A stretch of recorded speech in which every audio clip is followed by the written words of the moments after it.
I'm Sarah Simister, also known as Sarca Sim, and my 1002nd album is The Sundays Reading, Writing, and Arithmetic. Hi, I'm Jeff Stephen, and you're listening to the 1002nd Album podcast. I spent 10 years going through the 1001 albums you must hear before you die, and now I'm asking people that are important to me all about the albums that are important to them. Enjoy!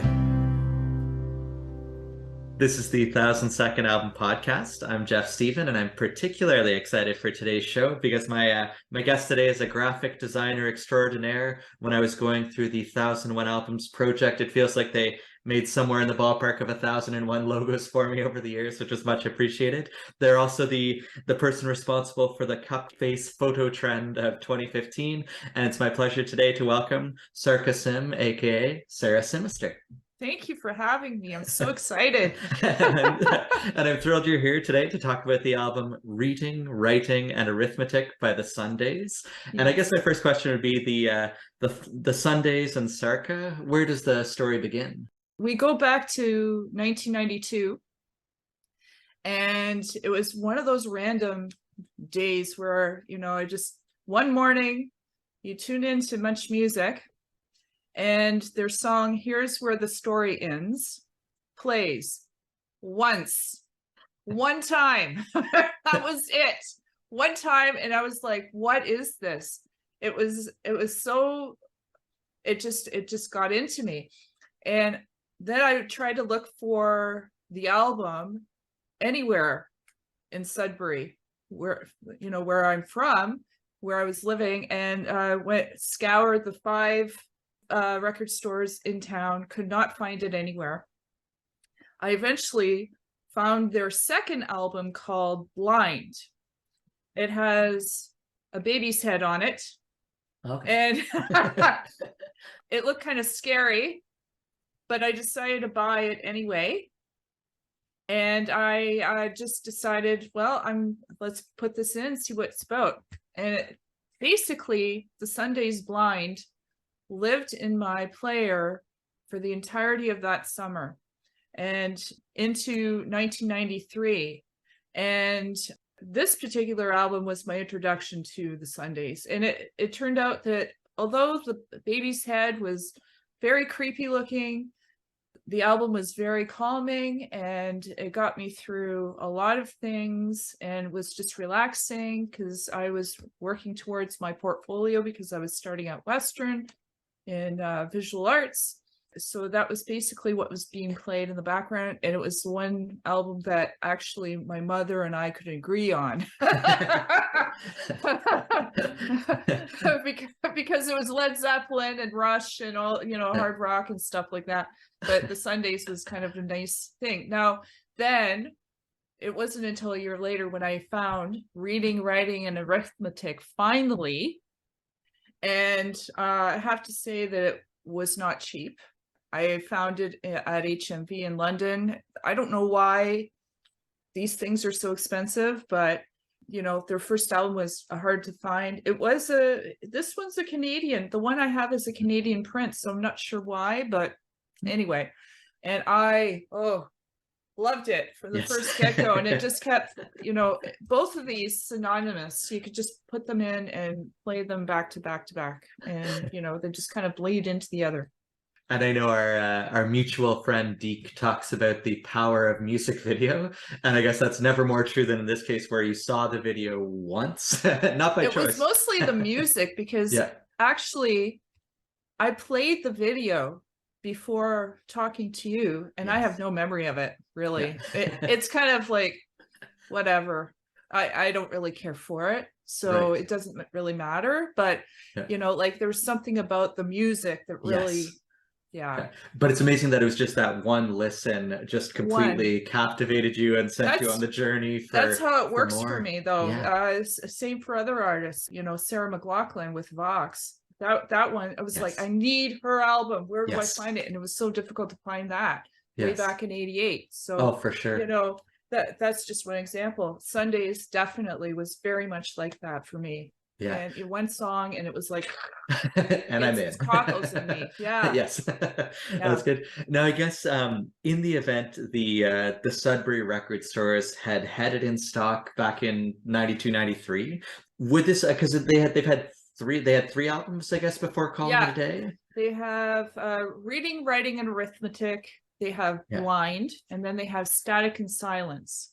So 1990, 1992, and 1997.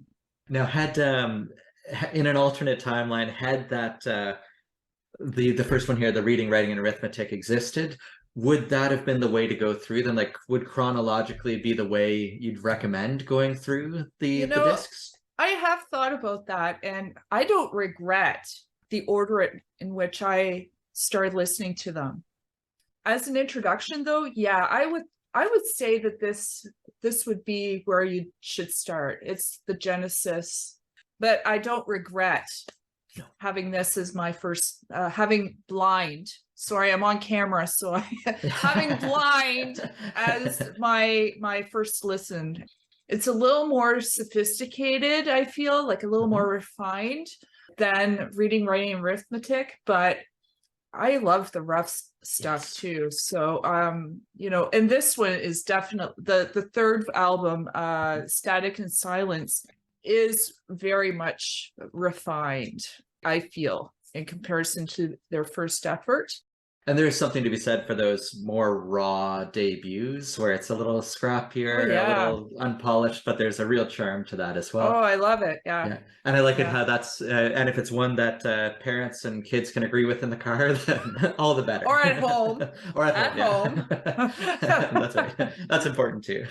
Yeah. But and I like that because the album kicks off with Skin and Bones, and I like how at first it's just instrumental for the first 15 seconds or so. And what do you make of the instrumentation on that debut album? You're just wondering where they're going with it. And it's like the first 15 seconds are just this do do do do do do of a guitar, just this woo woo, and you think, am I in Hawaii? It's kind of got a ukulele sort of timbre to the guitar. And then Harriet Wheeler's voice starts, and it's like, wow, what? Where's this coming from? It's like an angel from heaven. Absolutely. Beautiful, just beautiful. And and it was so great. You mentioned the sort of the ukulele vibe. It's sort of you're not sure. Especially they hit that one note just before her entry. It's this lovely like dissonance there where it's like it's not the sort of phrase ending I was expecting, and then all of a sudden when she soars in, wow. She soars in. That is a perfect description, because you think that you're just going to start like this, nice and little, but then she bores in, and just this most angelic voice. Beautiful. Yeah. And I find it was such a great opening track too, because it's one thing to get somebody's attention, and I think that the band did do a good job of getting the initial attention, but then like as you said, as soon as she comes in, there's something that's like, okay, not only have you got my attention, you are holding it, and I'm all ears for whatever comes next. The thing about Harriet Wheeler is she's and from what I've read, she's one of the nicest people that you could ever meet. Honestly, I haven't seen much about her. I've just read about her, and to have this she seems little to me, with this angelic voice that just, it garners your attention. I mean, isn't that a talent? I'm in awe. I'm in awe. And I think that's also nice when there isn't a lot of information about the person too. Like I find those are the like the hockey players I tend to admire the most, where you don't really know them off the ice. They do what they do extremely well, and then they sort of exist outside of it, but we're not really aware of it. And that's encouraging that she has that seems to be a nice person off stage as well. Yeah, to be honest, I don't know a whole lot about the Sundays, and I think it's kind of magical, the fact that there's only 3 albums, and then they've decided David Groovan and Harriet Wheeler were together, they were partners in life. They got married, they fell in love, they raised a family, they decided to raise their kids and get away from all of that. And that was the end. You know, that was the end of the Sundays, like making albums anyway. There's still a promise that they might come back, but you know, people are begging for them to come back, but you know, whatever. I don't know what they're up to. I have no idea. There wasn't much information when I started listening to it. There was no internet. And even now, like, I'm relying on what's on YouTube or whatever, you know, and you know, anyway.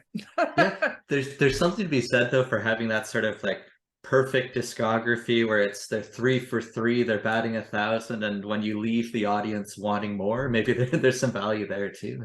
Yeah, it's like the Seinfeld, you know, like the Seinfeld thing where, you know, they decide to leave on a high note. These guys definitely did. And it's magical that they did such nice work, in my opinion.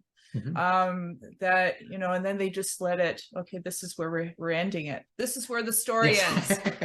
Right? Well said, exactly. So that they can get on with their own lives, because you know, aside from that, they wanted to do something else. Sure. You know, that's just as valid, you know, raise a family. So for sure. I like that. So that's not like, even though that's where, as you said, the story ends for the band, their story continued beyond that, which is pretty neat. The tune you mentioned there as well, Here's Where the Story Ends. I love the guitar in that is just magnificent. Dun, dun, dun, dun, dun, dun, dun, dun. I love it too. That song, it's wonderful in that it can make you feel good, but at the same time, it's got biting, you know, there's a bite to it, you know, 100%. And it can make you cry a little bit, you know, I think. You know, a lot of the songs on this album, even the title of the album, Reading, Writing, Arithmetic, a lot of it has to do about learning about life, learning about oneself, self-reflection. I find that there's a lot of self-reflection in the lyrics. And it's funny we're talking lyrics because there are 0 liner notes in this piece. 0. Like this. Well, in my CD anyway. Funny, I should have gotten my vinyl record, because I have that. But the CD from London is where it all began, though. Well, this is where it all began. Yeah, I've had this for, you know, for 25 years, 30 years now. So and actually, a little secret too, the vinyl kind of got me into collecting vinyl. Oh, okay. Yeah, because we were at a record store, and I saw it during record store day. I'm like, oh my God, we've got to buy this. It was $35, but I had to have it. I had to. So it's an investment, though. I think it really is. Yeah. Well, and there's something a way I always look at things too is with the sort of like the average cost, where like if you bought it once for $35 and played it once, well, that listen cost you $35, but I'm guessing you haven't. Subsequent listens. So I think you'll get your money's worth on that one. No, and just getting back to the point I was trying to make is that, you know, like a lot of the songs are about self-reflection. You know, we look at Here's Where the Story Ends. It's that little souvenir of a terrible year repeatedly, and then at the end it says it's that little souvenir of a colorful year, you know. So it's got bite, but it also has promise. You look at the other lyrics of the album, you've got, I can't be sure. I can't be sure what I want anymore. It will come to me later. You know, it's the confusion of life, you know, like questioning oneself. The finest hour I ever known was finding a pound on the underground. I mean, you know, or even, you know, like sitting in a chair from Monday to Saturday. You know, the loneliness of life, questioning oneself. A lot of the lyrics are very poignant, you know, from what I've picked up anyway. I don't know. I don't know. I don't have liner notes. I haven't checked on Google or anything. So, you know, for sure. I'm glad you mentioned the little souvenir of a terrible year, because I scribbled that one down as soon as I heard it. She was like, oh, that's that's off the charts It's because beautiful. yeah. But it's true. It's funny, like it brings me back to, like if you have a death in the family, it's Yeah. like it's that little souvenir of a terrible year. And like this album has got me through some tragedies, Sure. like, and like you've got that, but then it's the hopefulness of the colorful year, Yeah. the good, the bad, Yeah. yeah. I like that. But it's life, as they said, with the As learning that you it mentioned. is, Yeah. it's life, and Yeah. it's very poignant calling it that. Yeah. It's beautiful. I like it. It's Nice. poetic. And that's great because I didn't pick up on the colorful year transition at the end. So the next time I listen, I'll go back to that, and because that's a nice, you're right, the twist. It's the Yeah. very last twist there Yeah. of the song. Yeah, Oh, beautiful. Nice. And yeah. the so for me that one was a huge standout. Were there other ones? Obviously all 10, there aren't any duds in the set, but were there other ones on the track list that sort of jump out at you as standout tracks that people Oh, should hear? so you've got your Here's Where the Story Ends. Okay, everyone has heard that one. That's pretty much the one that's been plucked Mhm. and would be played, that's known. But then you've got You're Not the Only One I Know, which talks about, where's the harm in reading my stars in the lavatory, or sleeping in a chair from Monday to Saturday. Like where's the harm in all of that? And then to transition to like You're Not the Only One I Know. It's almost like she's having she's alienating herself from the negativity of people or something. She's fighting with someone and she wants to just separate herself from them for now, and she's a little bit sad or just lonely, and she's defending it. She's doubling down on the loneliness, what Yeah. I mean? Yeah. For sure. But and then all set on top of some lovely major seventh chords there too. Like so it's You're not the only one I know. Like beautiful. yeah. But then my absolute favorite song in the album is Finest Hour. That is beautiful.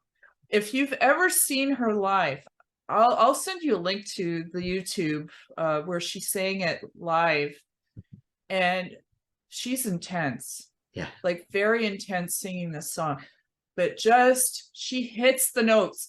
You know how when you have a live show and it's someone's janky, video Mhm. and shaking all over the place, and the voice is all drowned out, and you can hear the drums really. This video was like, oh, she just belts it into that microphone, and it is beautiful, and she hits every high note, and she's amazing. Yeah. The whole band is amazing live. Like this janky video, and you can hear everything clear as a bell. Like it just goes to show you how put together that band is. So Finest Hour for me is one of my absolute favorites all time. Yes. And I can't help but singing it in the shower or sing along to it when I'm sitting there, like doing a jigsaw puzzle or whatever it is I'm doing. And when you're finding pounds on the underground and that sort of thing. I love it. It's very poignant. It's like a kid singing it. I keep hoping you're the same as me. I'll send you letters and come to your house for tea. We are who we are. What do the others know? And poetry's not for me, so show me the way to go. I'm like, when I was much younger, listening to those lyrics, I'm like, I didn't really like poetry that much. But at the time, I was writing a lot of letters to friends, and had friends come over. We'll have supper together, that kind of stuff, And it was like it just really honed in on me, who I was. Finest hour, and it's like that's your finest hour, finding a pound. Well, let's talk about that right now. What is that about? Like what? That's your finest hour? Well, no. At this moment, that's my finest hour. Wait 10 minutes. The next thing, I think that was the point she's trying to make. My finest hour was finding a pound.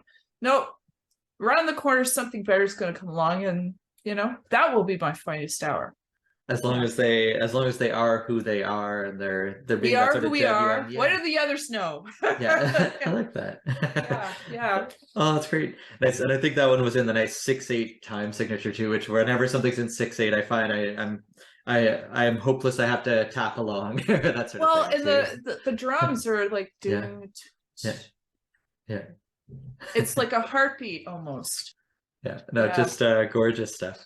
Nice. And so I guess if there was a sort of you mentioned writing letters, if there was sort of a written thesis as to why this should be the 1,000-second album, what would be the main argument in favor of Why isn't it? Well, I know that's the easy answer, like I defend this, and why isn't it? But the truth is, I find it as raw as it is, and as it's dreamy, it's sophisticated in a lot of ways. Harriet Wheeler's voice is something to behold, and combined with David Garubin's guitar playing, that band is tight, and a lot to be said in those lyrics. I think it's the full package. I really do. And there are other albums on that 1001 list that, I mean, we could argue comes about some of them. So there you go. I mean, I think that it falls right into that pantheon. I really do. The other thing too is the fact that there is no auto-tune up on this piece, okay? None. It's her. It's beautiful. There's no other voice but hers, and there's no refinement on it. It's just clear as a bell and beautiful. And as far as I understand it, from what I've read on the goggles, and how on Wikipedia, that I know that that's not the most authoritative source, but that they are completely naive. They've never had any lessons or anything.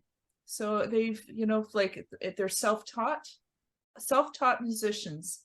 They went to school and decided to write songs, and David picked up a guitar and she sang, and there we are. I could be wrong. Again, Wikipedia, right? But on this sort of thing, I find Wikipedia can be pretty accurate, because it's probably the really keen fans that are producing the articles. So I'd imagine they've done their homework in this case. Here's hoping. Somebody will contradict me for all I know. But I like that too, and that ties in then with the in theory, if reading, writing, and arithmetic are the basics, then if they're self-taught, they're sort of learning all these lessons. I think that all just has that nice symmetry to it there too, where it fits. And you're right too, where there's the dreaminess to it, but yet it's very grounded and real, and it just some has rawness, a really nice, rawness there. Yeah. The feelings are right on the surface. That's the other thing too. I find, like, you're feeling emotional, you put this album on, someone else is feeling emotional. It's right there. It's beautiful. Yeah. Gosh. It's true. This is like there are podcasts that one would listen to hear very critical, like harsh. Take care. No. I guess the most critique I have to be critical is the lack of liner notes is all, and I don't know if that has anything to do with David Geffen Company in Canada. Like, I don't know, MCA Records, if that was them that did that, because let's be honest, Canada really got the short end when it came to some of these liner notes. I mean, some of them were blank. We didn't get anything. Look at our cassettes. They were like, a J, the J fold, that was that. Right. With the blank inner sides. Anyway. But I'm thrilled you brought this one, because it feels like one I should have known. Just like when I heard that Here's Where the Story Ends, it felt like it was Johnny Marr playing guitar there. Like, and well, if we're talking Johnny Marr, I mean, that was right into my wheelhouse, because I was right into Smiths at the time, big time.